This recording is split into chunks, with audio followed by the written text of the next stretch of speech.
বিসমিল্লাহির রহমানির রহিম। অনলাইন ক্লাসে শিক্ষার্থী বন্ধুদের শুভেচ্ছা স্বাগতম জানিয়ে আমি আমার ক্লাস শুরু করতে যাচ্ছি। সপ্তম শ্রেণীর বিষয়গুলি আজকে আমরা আলোচনা করব বীজগণিতের 7.1 অনুশীলনী। শিক্ষার্থী বন্ধুরা দেখবে আমরা 2 + 3 সমান কত 5। এটি কি তোমরা এটা দেখবে, এটা হচ্ছে একটি সত্য বাক্য। 5 - 1 সমান সমান 6। এই বাক্যটি মিথ্যা। তাহলে এটি x + 1 = 5। তাহলে এই বাক্যটি কি? এটা যদি হয়, এটা হচ্ছে একটি গাণিতিক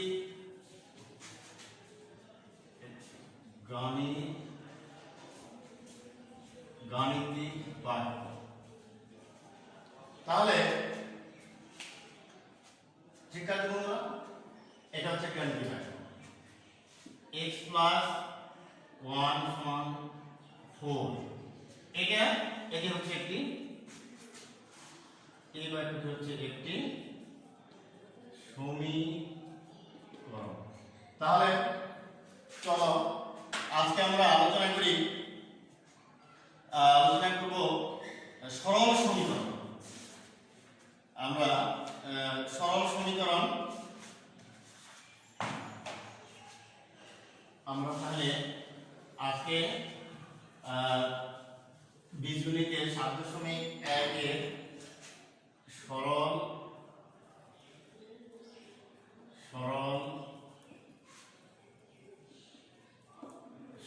সমীকরণ। তাহলে প্রথমে আমরা আলোচনা করব সমীকরণ কি। সমীকরণ এটা আমাদের জানা দরকার। সমীকরণ কি? চলক, প্রক্রিয়া চিহ্ন ও সমান চিহ্ন সম্মিলিত গাণিতিক বাক্যকে বলে সমীকরণ। এখানে x + 2 = 5। এখানে আমরা এটা দেখতে পাবো, এখানে কি আছে? চলক আছে, প্রক্রিয়া চিহ্ন রয়েছে ও সমান চিহ্ন সম্মিলিত কি আছে? এটি বলা হয় এটা সমীকরণ। একটি সমীকরণের দুটি পক্ষ থাকে, সেটা হচ্ছে এটি হচ্ছে বাম পক্ষ আর এটা হচ্ছে ডান পক্ষ। আমরা জানলাম অনেক সময় প্রশ্ন হয় একটি সমীকরণে কয়টি পক্ষ থাকে? দুটি পক্ষ থাকে, একটা বাম পক্ষ আর একটা ডান পক্ষ। এই বাম পক্ষের রাশিকে বাম পক্ষের রাশিকে বাম পক্ষ, ডান পক্ষের রাশিকে বলা হয় ডান পক্ষ। তাহলে আমরা এখন কি জানলাম? সমীকরণ। এবার আমাদের জানতে হবে সরল সমীকরণ। সরল সমীকরণ কি? এই সরল সমীকরণ হচ্ছে চলকে এক ধাপ বিশিষ্ট সমীকরণকে বলা হয়েছে সরল সমীকরণ। এই সরল সমীকরণে এক বা একাধিক চলক বিশিষ্ট হতে পারে। তাহলে আমরা ষষ্ঠ শ্রেণীতেও এই বীজগণিতে 4র্থ অধ্যায়ে আমরা দেখেছি বীজগণিতের প্রতীক ও চলক সম্পর্কে ধারণা আমরা পেয়েছি। এগুলোর সাহায্যে আমরা বীজগণিতের রাশি গঠন করতে পারি। এই রাশিগুলো দিয়ে আমরা একটি সমীকরণ গঠন করতে পারি। তাহলে শিক্ষার্থী বন্ধুরা আমরা ষষ্ঠ শ্রেণীতেও সেই সরল সমীকরণ সম্পর্কে আমরা ধারণা পেয়েছি। তাহলে আসলে শিক্ষার্থী আমাদের বাস্তব ভিত্তিক সমস্যা সমাধানের সমীকরণ গঠন ও সমাধানের সম্পর্কে প্রত্যেকেরই আমাদের জ্ঞান থাকা দরকার। তাহলে এই সরল সমীকরণে সমাধানের কিছু বিধি প্রয়োগ সম্পর্কে আমরা জানবো এবং আমরা সমাধান শিখব। তাহলে আমরা এলাম সমীকরণ কি এবং সরল সমীকরণ কি। এখানে আমরা বোর্ডে দেখব সেটা হচ্ছে সমীকরণ কি না। এই সমীকরণের বিধি সমূহগুলো কি কি?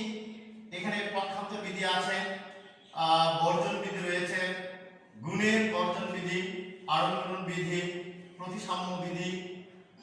এই নিয়মগুলো আমরা যখন সমাধান করতে যাব তখন আমাদের এই বিষয়গুলো আমাদের জানা দরকার। আর এই সমীকরণে সেই বিষয় বিধি সমূহগুলো যদি আমরা না জানি তাহলে আমরা সঠিকভাবে সেই সমীকরণ সমাধান করতে পারবো না। তাহলে এই পক্ষান্তর বিধিটা নিয়ে আমরা প্রথম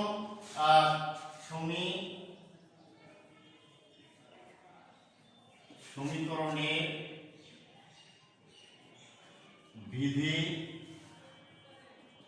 বিধি সমূহ আমরা প্রথমে যেটা আলোচনা করব সেটা হলো এই পক্ষান্তর বিধি কি। তাহলে শিক্ষার্থী বন্ধুরা দেখুন পক্ষান্তর বিধি কি। এখানে পক্ষান্তর বিধি হচ্ছে কোন সমীকরণের যে কোনো পদকে এক পক্ষ থেকে চিহ্ন পরিবর্তন করে অপর পক্ষে সরাসরি স্থানান্তরকে আমরা বলবো পক্ষান্তর বিধি।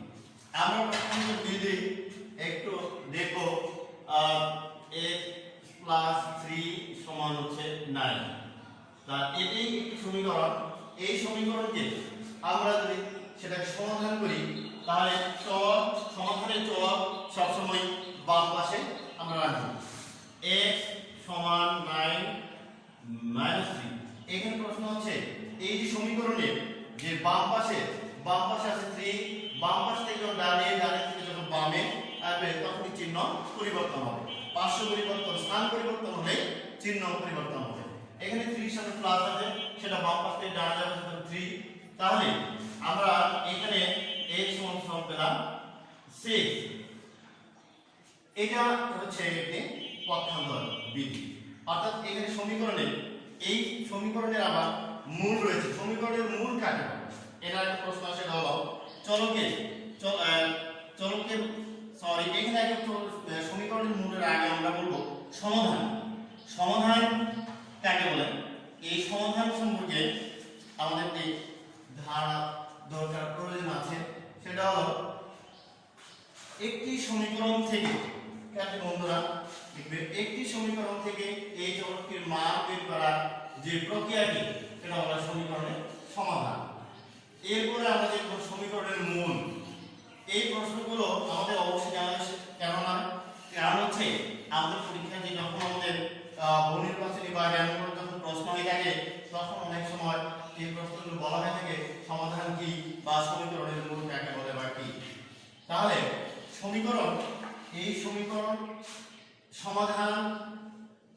সমাধান করেই চলকের যে মান পাওয়া যায় তাকে বলা হয়েছে সমীকরণটি মূল। শিক্ষার্থী বন্ধুরা এবার আমরা তাহলে কি দেখলাম? পক্ষান্তর বিধি। তাহলে এরপরে আমরা দেখব বর্জন বিধি। এরপরে আমরা দেখব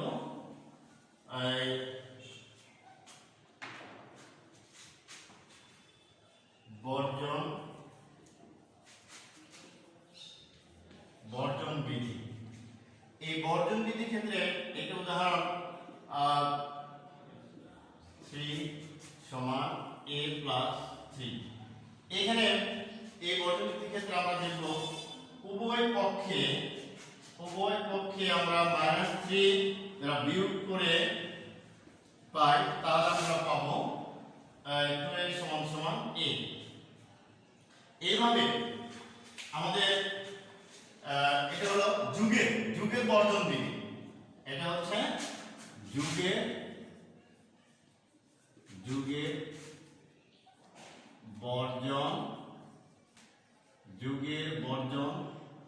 বর্জন বিধি। এরপরে তাহলে আমরা এখানে যোগ আছে, যোগ থাকলে সেটা বিয়োগ করে নেব উভয় পক্ষে, যদি মাইনাস থাকে তাহলে আমরা সেটা বিয়োগ করে নেব। এবার আমরা গুণের বর্জন বিধি দেখব। গুণের বর্জন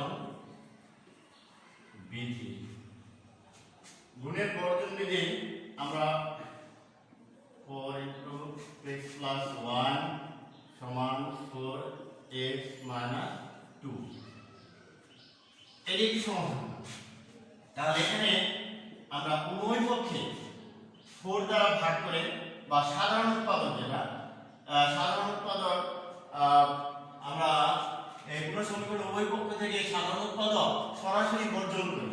তাহলে এখানে 4 বাদ দিয়ে আমরা থাকে 2x প্লাস 1 x মাইনাস 2।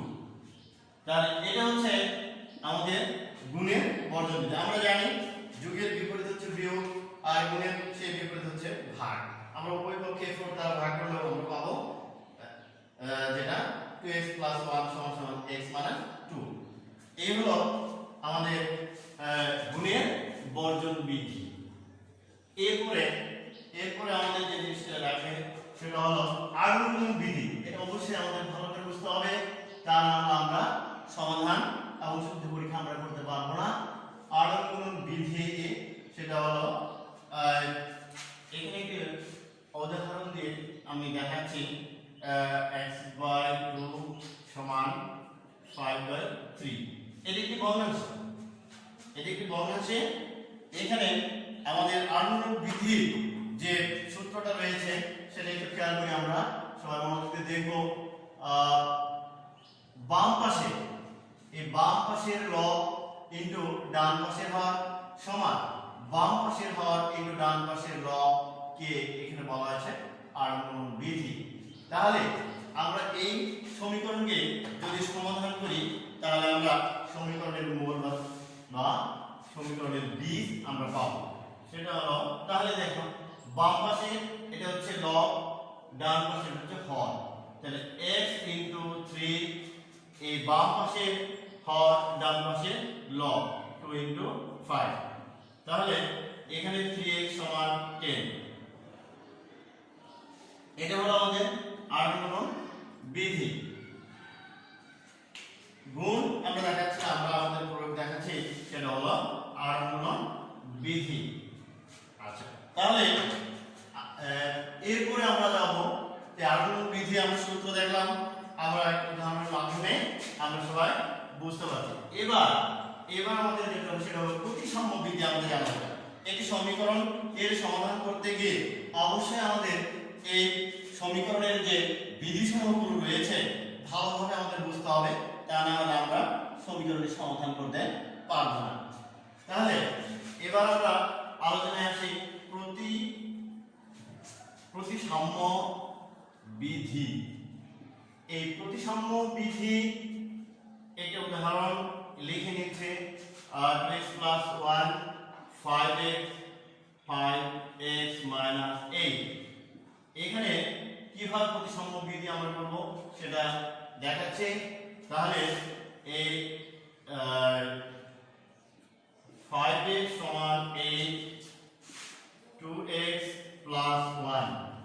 তাহলে এই প্রতিসাম্য বিধির যে নিয়মটা সেটা আমরা দেখব। একই সাথে বাম পাশের সবগুলো পদ ডান পক্ষে ও ডান পক্ষের সবগুলো পদ বাম পাশে কোনো চিহ্ন ব্যবহার না করে স্থানান্তর করাকে বলা হয়েছে প্রতিসাম্য বিধি।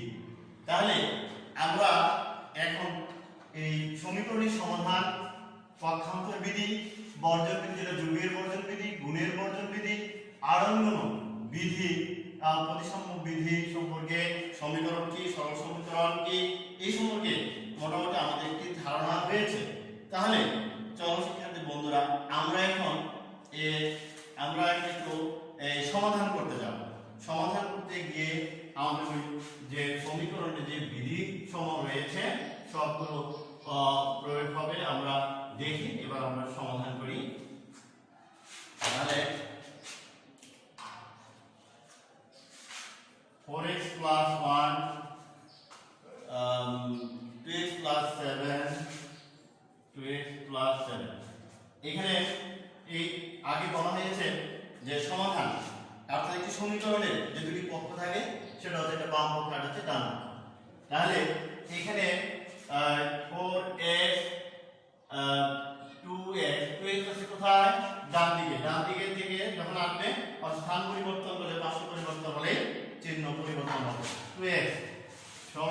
7 মাইনাস 1, তাহলে 2x সমান হচ্ছে 6 বা x সমান 6/2 বা x সমান হচ্ছে 3। তাহলে এটা হচ্ছে নিম্ন বীজ বা সমাধান 3। এখন শিক্ষার্থী বন্ধুরা একটু দেখবেন যে আমাদের সমাধান হয়েছে, আমরা সমীকরণের মূল আমরা পেয়েছি। এই সমাধানটি যে তার সমীকরণের মূল এটা সঠিক কিনা এটা আমরা একটু যাচাই করার জন্য আমরা কি করব, শুদ্ধি পরীক্ষা করব। শুদ্ধি পরীক্ষা করতে গিয়ে যেহেতু আমরা চলকের মান আমরা পেয়েছি, তাহলে বাম পক্ষ যেটা ls বাম পক্ষ আছে 4x + 1, এখানে আমরা চলকের মান পেয়েছি 3, তাহলে 4 * 3 + 1 সমান 12 + 1 সমান 30। এটা হচ্ছে আমাদের লেফট হ্যান্ড সাইড। এবার আমরা রাইট হ্যান্ড সাইড দেখব। ডান পক্ষে আছে 2x + 7 সমান 2 * 3 + 7, 6 + 7 30। তাহলে দেখবে ডান পক্ষ বাম পক্ষ আমাদের মিলে গেছে। তাহলে আমরা লিখতে পারি সমীকরণটির সমাধান শুদ্ধ হয়েছে। আমরা কি লিখব, সমীকরণটির সমাধান শুদ্ধ হয়েছে। তাহলে শিক্ষার্থী বন্ধুরা, আমরা এই সরল সমীকরণে করতে গিয়ে যে সমীকরণের যে বিধিগুলো আমরা এখানে আলোচনা করলাম, এই সমীকরণের বিধিগুলো দিয়ে আমরা কি করতে পারবো, সমাধান করতে পারবো। যা আজকে ক্লাসে আমরা এটা জানলাম। তোমরা একটু বাড়ি কাছে লিখবে। এই দুইটা সমাধান আমি বোর্ডে লিখছি, তোমরা লিখে নাও বাড়ি কাজগুলো।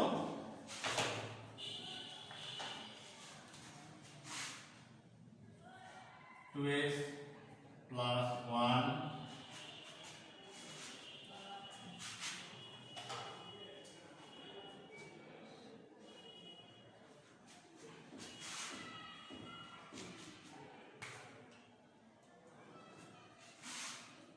এক নম্বর হচ্ছে 5x - 3 2x + 3। এটা সমাধান করবে এবং শুদ্ধি পরীক্ষা সহ দেখাবে। 3y + 1 7y - 1। এই দুটি বাড়ি কাজ করে